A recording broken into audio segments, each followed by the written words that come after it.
Um, okay. So, hello everyone. Yeah, we've been having some technical challenges. ESCOM tried to stress me, but yeah, I'm glad to be here now. So, I'm going to just start my presentation in a few. As the poster said, my name is Phyllis Chibisa, and I currently work as a supervising remote pilot. So I really just want to share a bit of my experiences and some things that I've learned along the way, and some recommendations that I have for someone who's looking to get into the field and someone who's already in the field, and like just kind of like a mindset change type of thing. So yeah, I'm gonna share my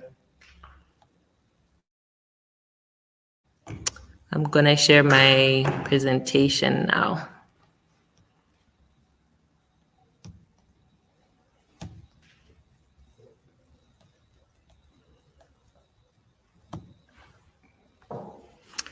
Okay, so the title did say how to become a leading drone expert in Malawi and everything, but this is pretty much the short of it, with the think beyond your training as the main point of the training, pretty much. So it's a mindset change for everyone who's watching and like anyone who is aspiring to get in the field and trying to grow in the field as well. So, just a summary of what we're gonna go through. I'm gonna do a quick intro, like of my background, what I'm currently doing, and then we're gonna talk about drone technology, the industry here in Malawi, some skills that you need, and everything. We'll talk about the challenges and some solutions that I think will possibly work. And then we'll have a Q&A at the end. I think Innocentia already talked about the questions and answers. So you guys will leave them in the comments and she'll be telling me the questions and yeah, I'll answer them. So get to know me. I chose this picture because for anyone who knows me or has seen like my LinkedIn, my socials, some websites and stuff, this is the picture that's, yeah, it's almost, I would like to say it's everywhere, but this is the mostly used picture. So this is me at our office in Chisi here in Malawi. So this is the drone that we're currently flying, and just a payload box of like the medicines that we send. This is kind of how it looks like when you're loading the drone. So get to know me. The one thing that I haven't really shared on my socials and when I talk about my work is that I'm a mom. Um, Everyone says this, but I'm a mom to the smartest boy in the world. He's 8 years old. His name is Eden. For those who don't know what I did for my degree, I actually have a degree in irrigation engineering. So, how I ended up working in drones in the health sector is, yeah, something else. But I did study irrigation engineering. From there, I was like introduced to GIS, which is Geographic Information Systems, for those who don't know. And I loved that, and the interest that I had in that led to other things, which led to me being a drone, like getting into drones. So from that, I actually, after I graduated and the GIS thing, I actually interned with UNICEF Malawi. I worked in their data section. So we did a lot of GIS there, a lot of data collection, a lot of analysis of drone collected images and stuff. And then from that, I actually had not gotten my pilot license yet. But then from that, I did some work here and there. One thing led to the other. I completed my drone pilot training. So I graduated from the African Drone and Data Academy, which is the one training institution here in Malawi where pilots can get their licenses. So I graduated from that in September of 2021. And from November of 2021, I've been working with Wingcopter. Up to now, I started as a remote pilot, and since last year, I've been a supervising remote pilot. And yeah, from that, I just wrote the 500, but I actually have over 500 hours flying BVLOS. So BVLOS is beyond visual line of sight, and this is when we deliver the medicines, which is how I got in like the health sector now. So now like health logistics and stuff. So I have over 500 hours of flying. For anyone who knows about flying drones, 500 hours is not a small thing. It's actually a big milestone. So yeah, that's something that I'm super proud of. So this is more or less a bit of my background. So if anyone has more questions about my background or anything, just leave that in the comments. So understanding drone technology. So for those who have my social media or have seen my LinkedIn, I've done a few trainings on drones. So I've done just like an information session before where I'm telling people about drones, like how they fly, what they do, how you can get a drone like in Malawi, stuff like that. And then I did another one, which was more on the safety side of things, like why safety is kind of paramount or why it's emphasized. So I would like to think that if you've been following for this one, I shouldn't really talk more about what drones are. But just for those who don't know, I'll keep this brief because, as I said, the main point of this presentation is really just like a mindset shift for people in the industry and like people who are trying to get in the industry. So drones basically are unmanned aircrafts. So this is something that you operate remotely. You're not inside the aircraft. You're operating it from somewhere else. Yeah, and it can do different things. And you have these types of drones. You have the vertical takeoff and landing, which is the most common types of drones that a lot of us have seen or that a lot of people use, which is like the picture here. This is a vertical takeoff and landing. And we have fixed wing drones, which fly like proper aircrafts, like manned aircrafts. And we have hybrid drones, which are a mixture of both, which is something that we fly every day at Wingcopter. So this is a drone that takes off and lands vertically, and then it flies like a plane. And for use cases, just in general, they're used in agriculture, logistics, like the logistics that we do, and they can also be used in search and rescue. So for those who really want to know about the industry in Malawi, because people know Malawians fly drones, but I haven't seen a drone or I don't hear anything. These are some of the common users of drones here in Malawi. So the main ones, the biggest one that people in the industry are doing is data collection. So the data collection can be in natural resource management, public health, different areas. So you like take pictures with the drones because drones take better pictures than like regular cameras. So this is information that you get. You can analyze it and get information from this, and you help decision makers. So the drones look like they're a small part, but they're actually really making changes in big organizations and making changes in decision making in these organizations. And the other use is healthcare logistics. I'm glad to say that this use case is actually growing here in Malawi because I think it started with 2 companies. Now we have a third one, and hopefully in the future we'll have more and we'll get to serve larger populations, not just in specific regions or like smaller regions.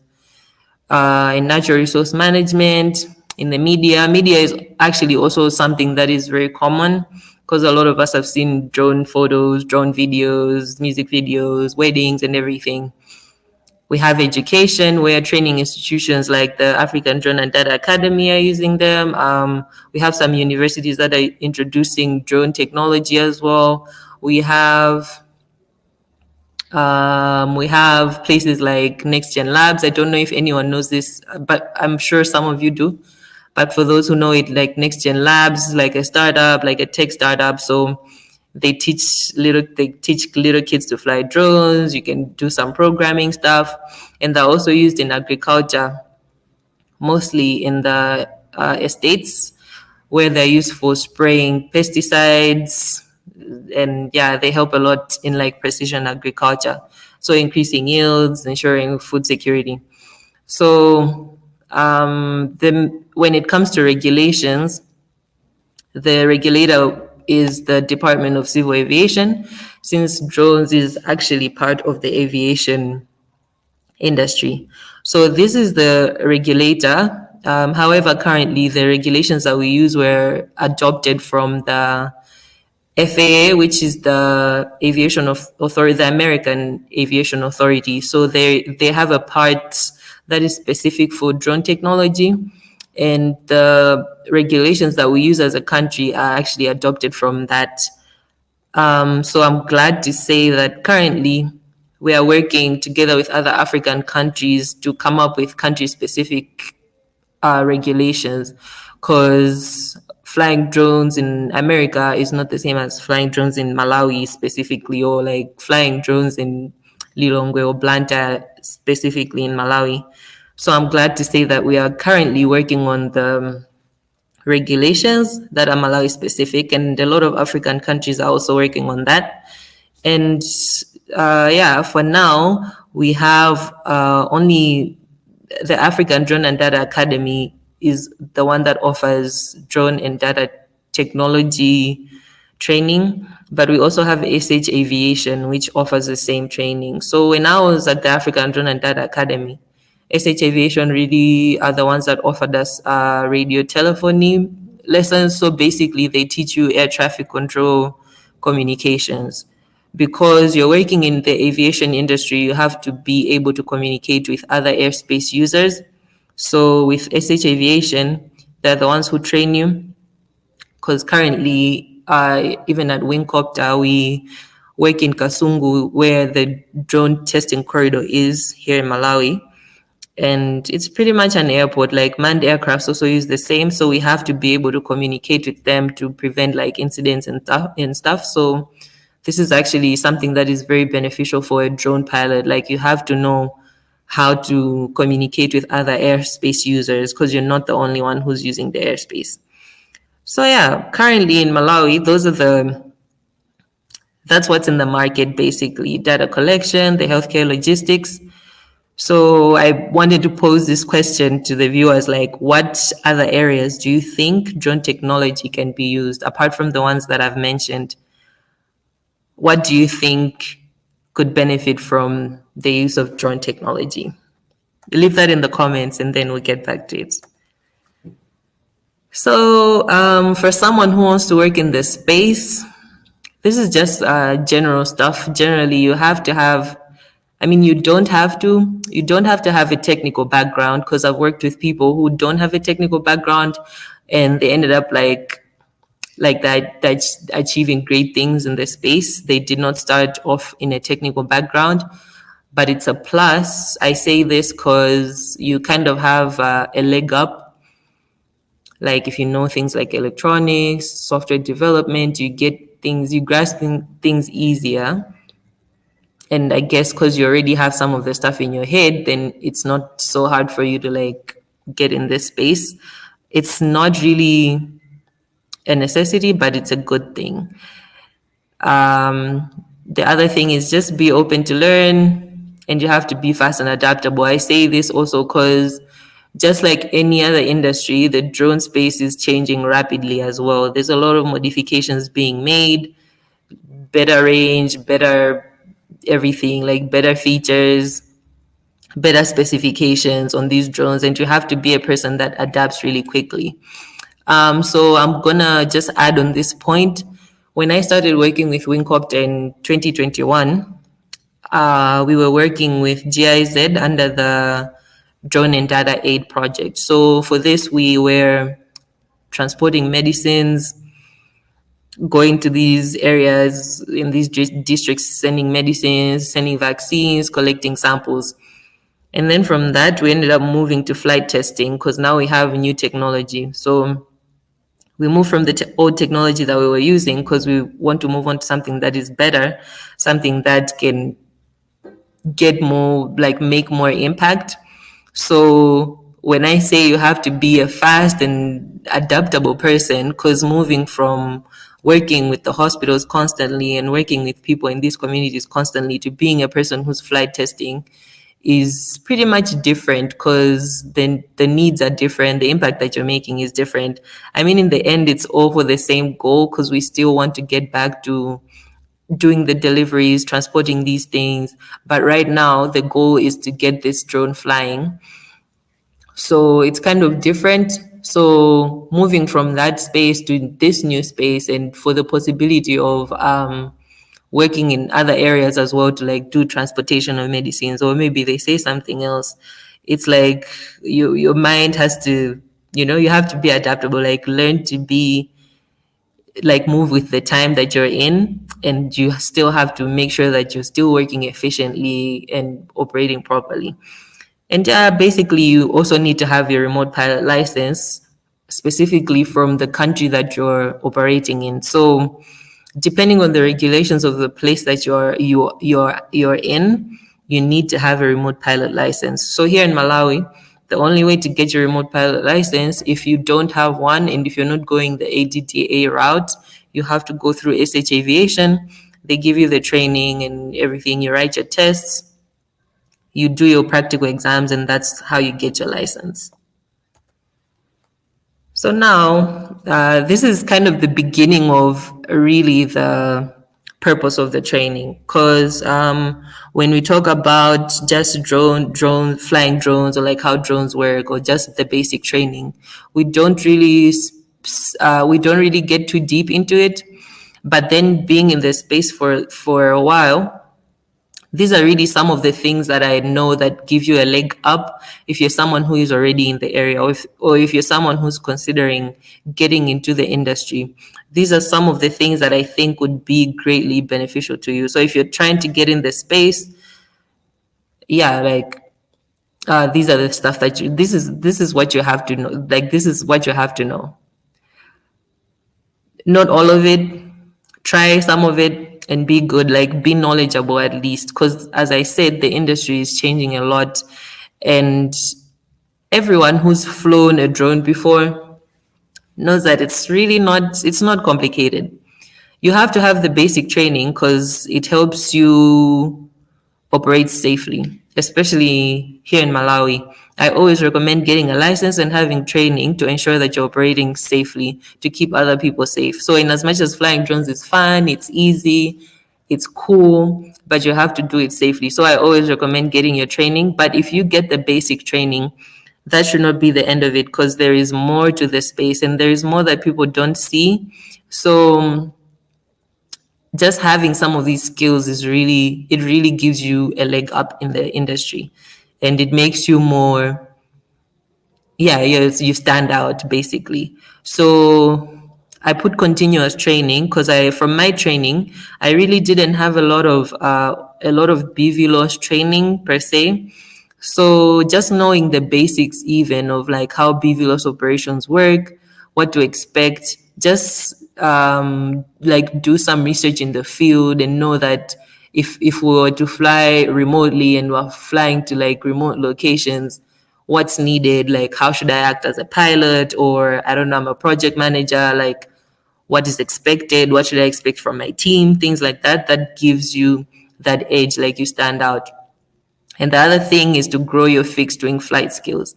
So when it comes to this, I work in the company that I work for is not Malawian, but the one thing that I've noticed is the people from different nationalities, most of them are really good with flying fixed wing aircrafts.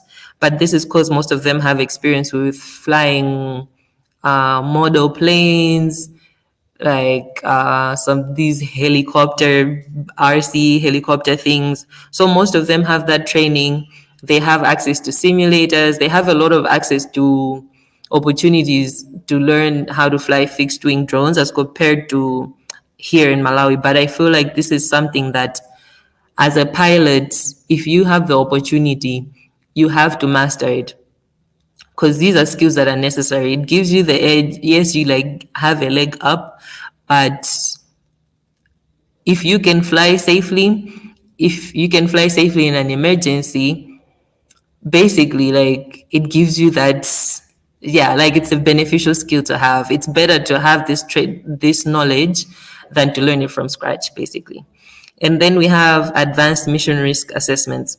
So basically, why I put this is because when you fly your drones, as I said, you work with the regulators, right? So if you're flying a drone, I just can't decide to say, okay, I'm going to fly my drone, I'll collect this information, or I'll deliver these medicines without talking to the regulators, without talking to the community. Everyone has to know.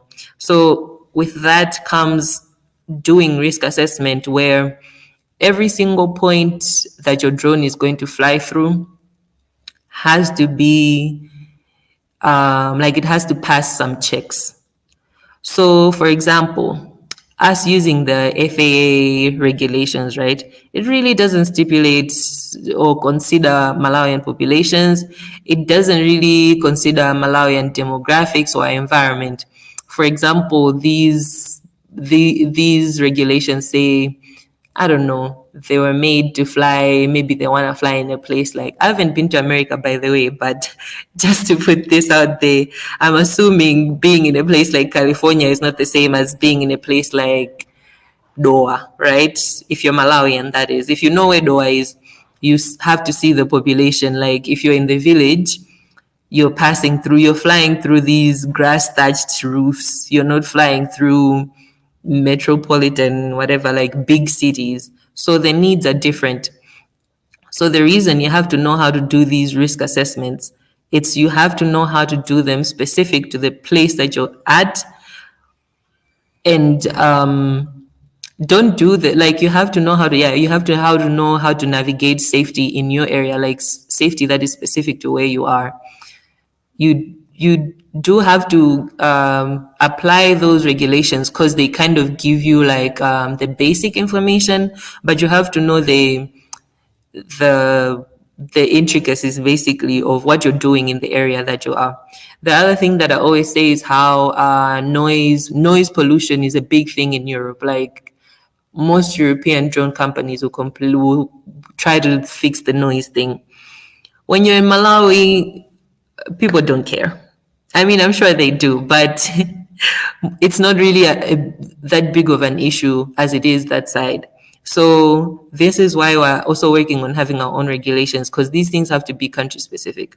So if you're someone who's like, okay, you've been looking into this, you've been looking how different countries are doing their regulations or how different they are, then you see like, okay, this is how I can apply this knowledge in this role, and basically how it can boost you as someone who's knowledgeable in drones.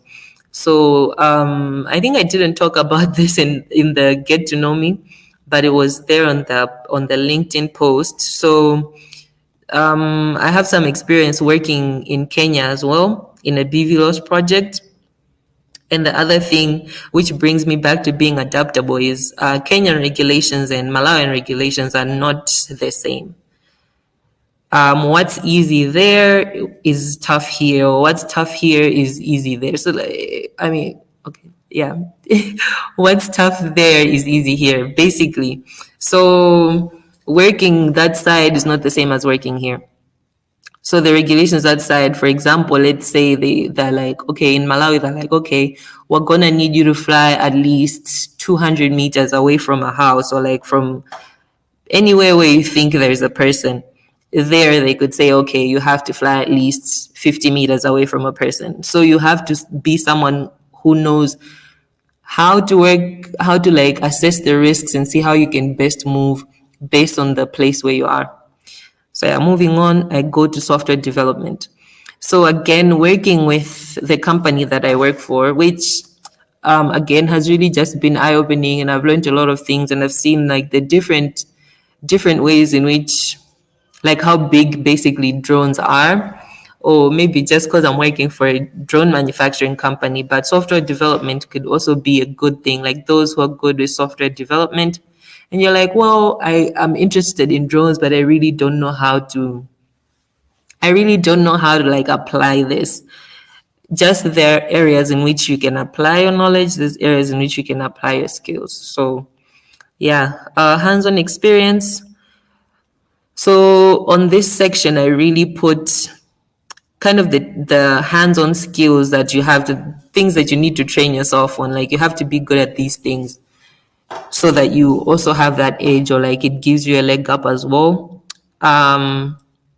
If you have the opportunity, it's good to build up your flight hours. Even if you're waiting, you're like, oh, I'm looking for jobs, but right now I can't find something. Like I can find something now. It's good to still maintain your flight hours because you have to stay proficient. So if you don't fly you can stay like months and then you start looking for a job, and like, because if they test you, your skills are gonna be behind. So it's good to keep on practicing. And I put a lot of other skills here, but I really just wanted to emphasize on things like the 3D printing and robotics, as well as the composites and advanced material stuff. So this is stuff that most of the times it's like you might not know exactly how it would fit into drones, but to work in this space and to work in again in a company that manufactures, like these are some of the things that give you like that edge.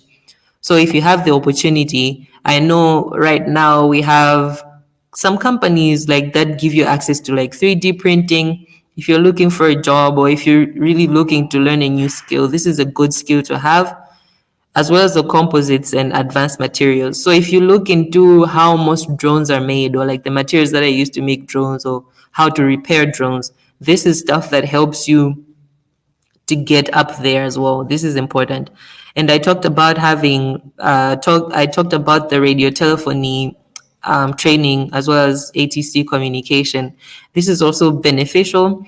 So there's really like a lot of YouTube you can watch on this. There's a lot of resources out there that you can learn to practice this and to know how to communicate with other airspace users. And the last one I put problem solving skills. So this is really a leadership thing. Because I think most of us, when we get into this space, it's like, oh, I'm just going to be a drone pilot. I'll just be like, I'll go here, go there with my drone, just fly. It's fun. But it really also takes a lot of leadership skills. You have to be able to talk to the people around you. You go to fly in remote locations, who's there? They're not the people that you interact with every day. So you have to know how to speak to people. You have to know how to speak with different people, like from a community leader, from a government official, from other drone companies. You have to know how to communicate with all of these people. Troubleshooting also is very important, because like being in the space for long, and just working for a while as I've worked, this is something that is this is something that can, I would say, make or break your operation. Because if you're someone that's like, oh, I don't know what happened, now I don't know who's gonna give me the answers. That's how it stops everything. So you have to be someone who thinks quickly, think on your feet so that everything can move. Strategic management is really something that I would advise people who are running their own drone businesses. So if you have your own, say you collect images for companies, or you collect images for people, you do stuff for people. Even if you have a media company, strategic management when it comes to your drone business is also important. Know how to manage your team, like what's your goal? Are you following that? Know how to market yourself. What are you good at? Like what's the specific niche, like your specific niche? Do you only take pictures of nature? Do you take pictures of people? Stuff like that. You have to really know how to manage yourself well. And flight scheduling, especially when you're sharing the airspace with other users, you have to be a person who knows how to fly properly without disrupting other people, or without stopping also and not reaching your goals, because other people are still using the airspace. So you have to be that person who knows how to think quick. and knows really how to think well so that you still are making progress. So, how to gain industry experience? So, just from my experience, basically, as I said, I graduated with an irrigation engineering degree, but well, here I am. So, mainly because I knew that the ADDA kind of began close to the time that I was graduating, and I was like, okay, I'm gonna apply for that. COVID kind of affected things because it had to stop for a while, but still, I had a strategy, right? Because this was my goal. So I was like, okay, if I'm gonna do this, what do I need? What knowledge do I need to have beforehand, like before I go to this, so that I excel when I go there? Because learning from scratch, I mean, it's not, there's no problem learning stuff from scratch, but being prepared and really having a strategy or like your study plan and knowing like, okay, this is how I'm going to do it, or this is what I want to know before I get there, so that it, I don't know, makes me stand out, or maybe it's going to just be additional knowledge on the knowledge that you've already been searching for on your own. So yeah, you have to choose that. And then the other thing is, even when you get to where you want, there is still more stuff to learn. So the other day I watched something that said, if you want to work, for example, in drones, like you have to know your industry, you have to know what's happening in your area, you have to know how it's happening, who are the big players, how much money they're making, stuff like that. So when we talk about select appropriate educational pathways, it's not just how to get there, but it's how to stay there and to get to the top, or how to stay at the top. So even for me now, in as much as you want to just learn so sometimes you're like, oh, let me just learn this stuff about drones, but you have to look for stuff that is specific. Last year, I did a course by the University of Geneva where they spoke about, it was basically about how digital technologies are being used in like the humanitarian sector. So like, what are the main challenges and what are the solutions for the challenges? So stuff like that. Because for me, I'm like, okay, if I'm not working in drones, but like, what are people who are doing robotics? What are they what are they doing? How are they doing it? What are the challenges they're facing? Bioinformatics, stuff like that. So there's a lot to learn, and you have to seek for stuff really that speaks to the whatever you specifically want to do. Not, I mean, having a wide range of knowledge is not a bad thing, but it's good to know exactly what you want to do and to be really good at that. The other thing, you can seek some internships, volunteer opportunities in the companies that are around, or yeah, the companies that you're close to and stuff. And then you also have to build valuable networks. This is very important, because for myself, I'll just speak for myself. I think I'm big on my LinkedIn network. Like, I want to follow not just people in the industry, but I really value following industry leaders. So I'm like, okay, what's the CEO of this drone company saying? Or like, what is this strategist saying? This person owns a business. How are they doing it? How are they managing? Or like, how are they growing? How are they growing that product and stuff like that? So building a valuable network is really not just following your peers. It's also following leaders in those areas to see how they're even getting to the places where they are, and how you can benefit from those things. And then the other thing is seeking mentorship. Seeking mentorship is a good thing. And for this, you don't really have to just seek mentorship for people in your industry, but you can seek mentorship even from people in different industries. So it doesn't just have to be in drones. If you own a business, like, what are the business people saying? What are the marketing people doing? Stuff like that. So building a career in drone technology. Now, this is drone technology specific.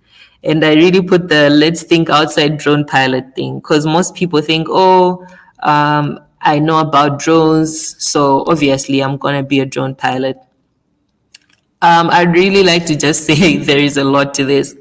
So when you get your pilot license, right? If you don't have a specific path that you're following, I mean, you can do a lot of things, but I'll just give my example. I've been working with this company that does, well, healthcare logistics for a while now, right?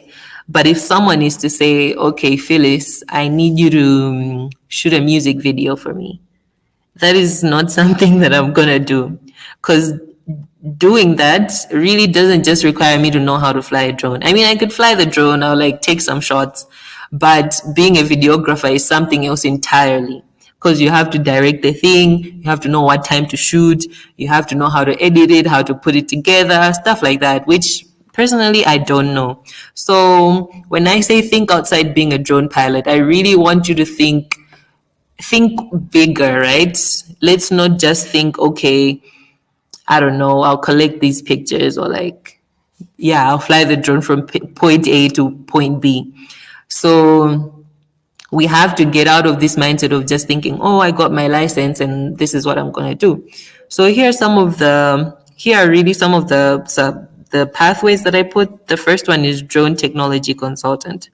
So myself, like, I'm lucky to know some consultants. When I was in Kenya, I met one of them, this lady. Uh, Her name is Kat.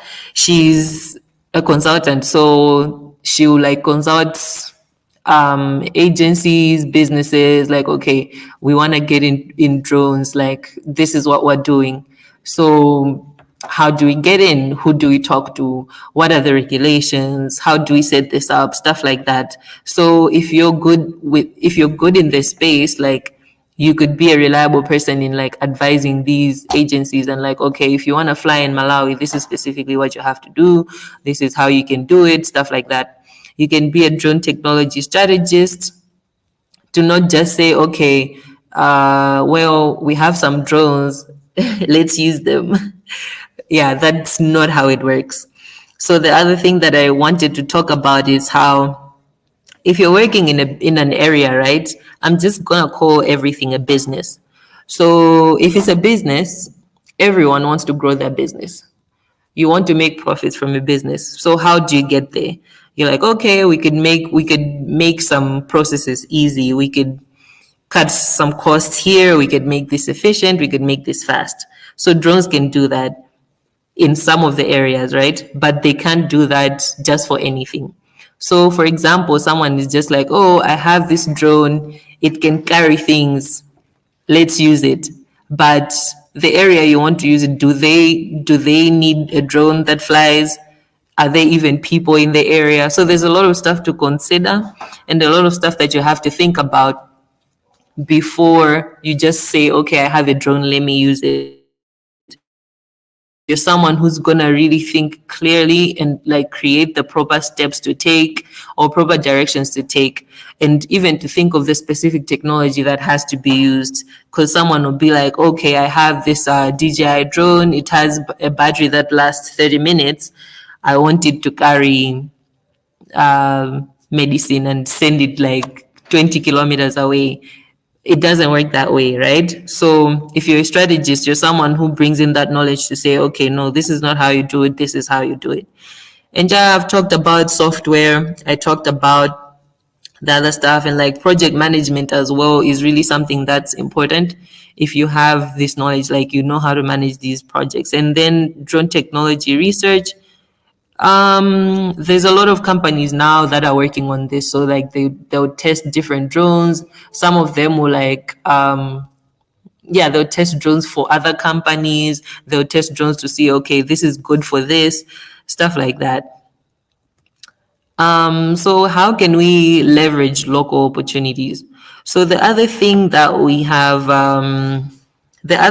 that's noticed is most of the projects that involve drones in countries, apart from people who have drones for like media or like training other people, or if they have their own small business, using drones is really not a common thing. It's not like how people use phones. It's not like how people use, I don't know, cars. It's not a common thing.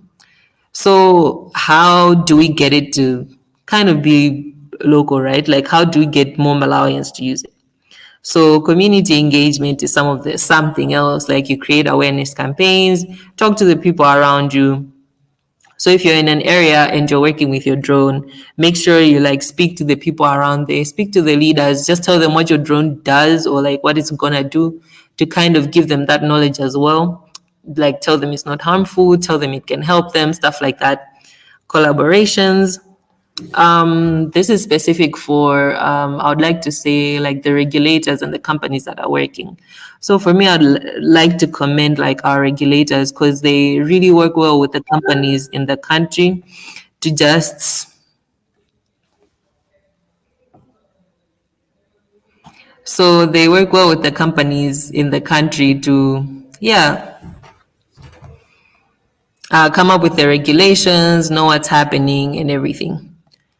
We can do a lot of field research to know if there's really a need for the drones. So as I said, not all areas need drone technology. Some of them don't.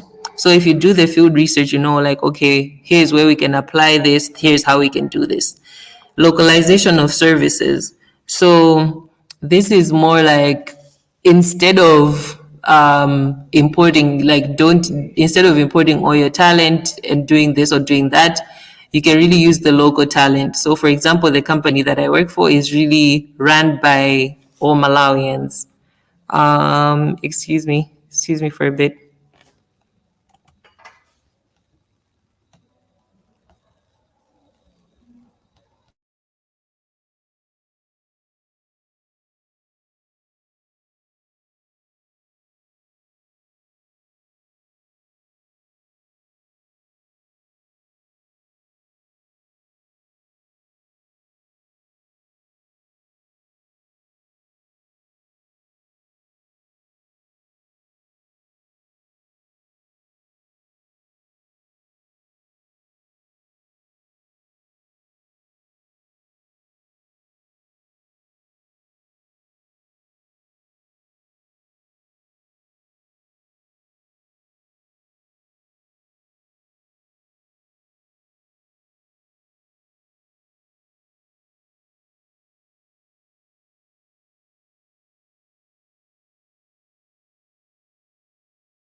I hope you can hear me.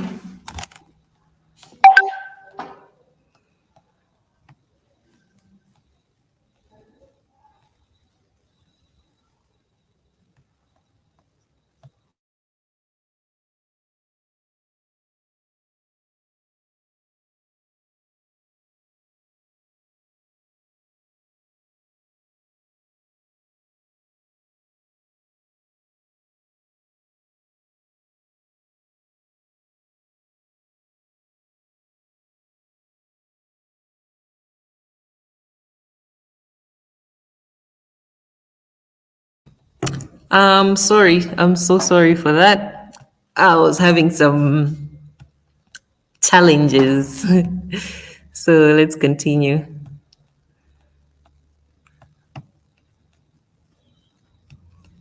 And I have a few minutes remaining, so let me just finish up quickly. Let me just move on. Okay, so here are some of the major challenges that are in the industry now, especially here in Malawi. As I said, I talked about the regulations being modeled off the American regulations.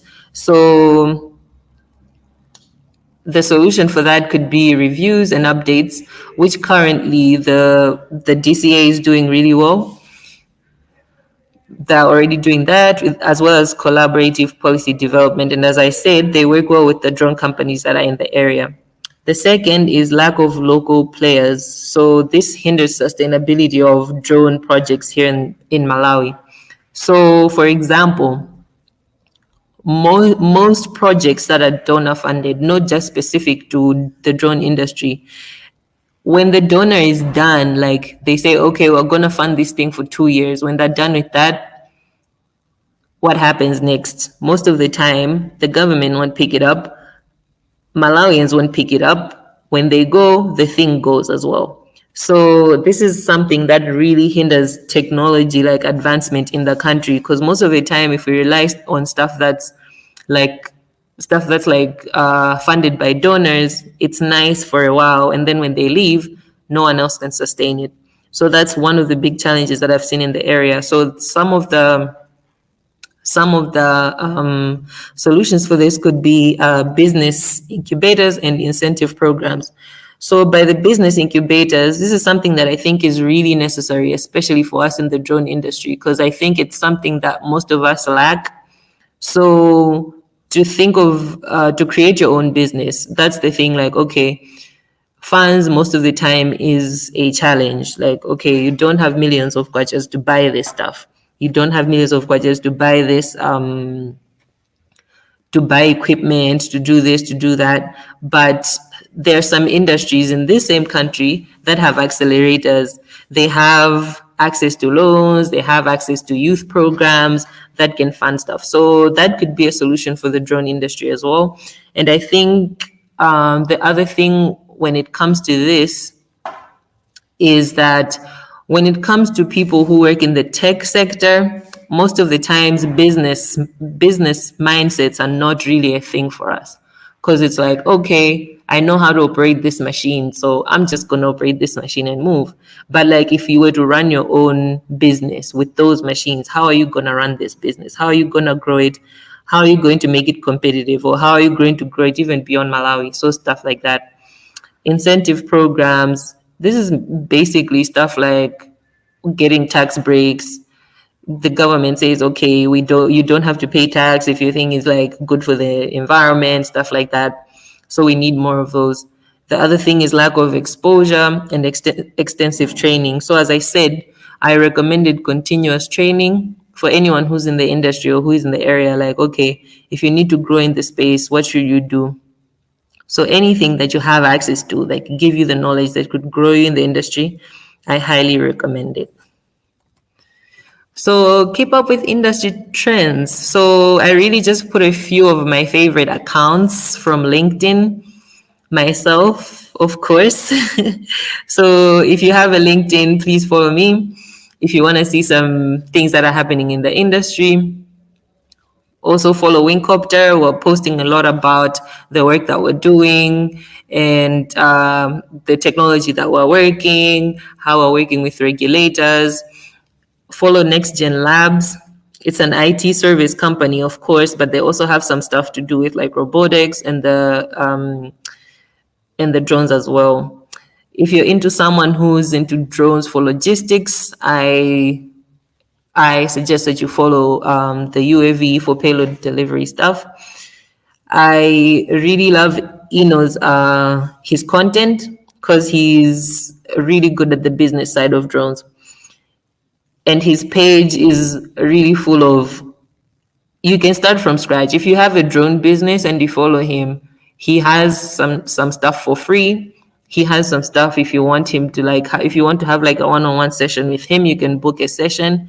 So he's good with really the business side of things, how to grow your drone business, how to price your services, stuff like that. So he's good with that. He's a consultant as well. So he's worked with governments, he's worked with businesses. And Kat, as I already talked about her, she tells a lot about what's happening in the industry. So she has a newsletter and a website called 400 Feet. So she's really good, and she posts jobs. So she posts jobs from around the world, not just like in Africa or like specific to Kenya, but she posts a lot of jobs. So if you're looking for jobs outside the country, that's someone that you should follow as well.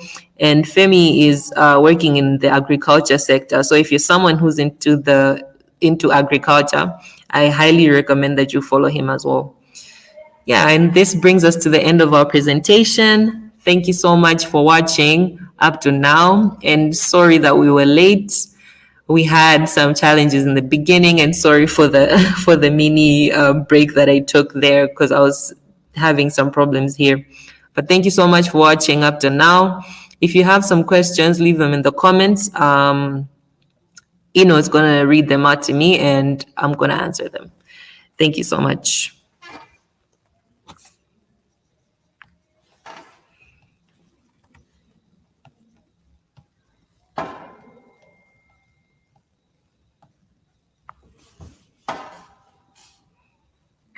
Hi. Thank you very much. That was a very, very good and insightful.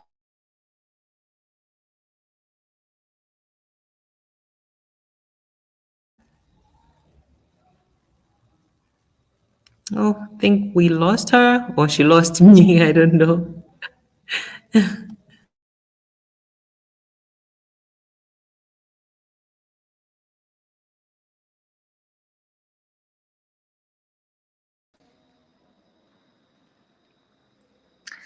I'm back. I'm back. Yeah. So I was saying that thank you very much for the wonderful presentation. It was so insightful, and I've personally like learned a lot. Um, So I just have two questions of my own. The first one being you just talked about like the most recent thing that you talked about is about trends. If you want to just know about trends that are happening in the drone industry and whatnot, the accounts that we should be following, and I've noted all of them. So I will definitely follow them and yeah, connect with them on LinkedIn. But I just want to know some of the trends that are there in the drone technology industry that are basically exciting you right now. Just want to learn a few about them. Okay. For me, I really think nowadays I'm leaning more towards the business side of drones because I've seen what drones can do, and I've seen how they've made industries efficient. I've seen how they're helping some industries. So for me, it's like, okay, not just the health part, but like how can drones grow other industries? So I really see a lot of drones like doing like natural resource stuff. So like forest preservation, people are planting trees with drones. It's very exciting what's happening with drones right now. So just getting to see the wide range of things that people are doing is, yeah, exciting for me. Oh, yeah. I think at some point you asked the question, what are the things that drones can do? So there was a response here that says surveillance and reconnaissance. That are some of the things that drones are doing. That can be So useful. I think some of the cool things that you can actually add to the list. So yeah. Yeah. So So my last. when it comes to, oh, oh yeah, I just had like a small No, comment on my the last. surveillance. Yeah, so when it comes to using drones for surveillance and reconnaissance, so as I said, like I did a training on how digital technology is used for humanitarian aid. So drones actually are used for surveillance, but the thing is, you have to consider things like ethics and how surveilling people most of the times with things like drones and robot dogs or like robots sometimes could remove the humanity from them. So when you're using the drones, you have to make sure that you don't cross the ethics line of things. But surveillance really is a good application, like a lot of border surveillance, surveillance against poaching, stuff like that. Drones are a good application for that as well. Yeah, that makes sense. That makes sense. So the other question that I had, because I think we're now running out of time, is What advice would you give to someone who is looking to start a career as a drone pilot right now, especially in the context of Malawian? Um, yeah, just in Malawian landscape. All right, that's a good question. Thank you. So, as I said, I did add some points on what could make you stand out. So, the other thing that I forgot to say is from the African Drone and Data Academy, they graduated about 120 something Malawians from that. But when you look at the drone companies in Malawi right now, they're not employing 120 something pilots. So, what makes you stand out?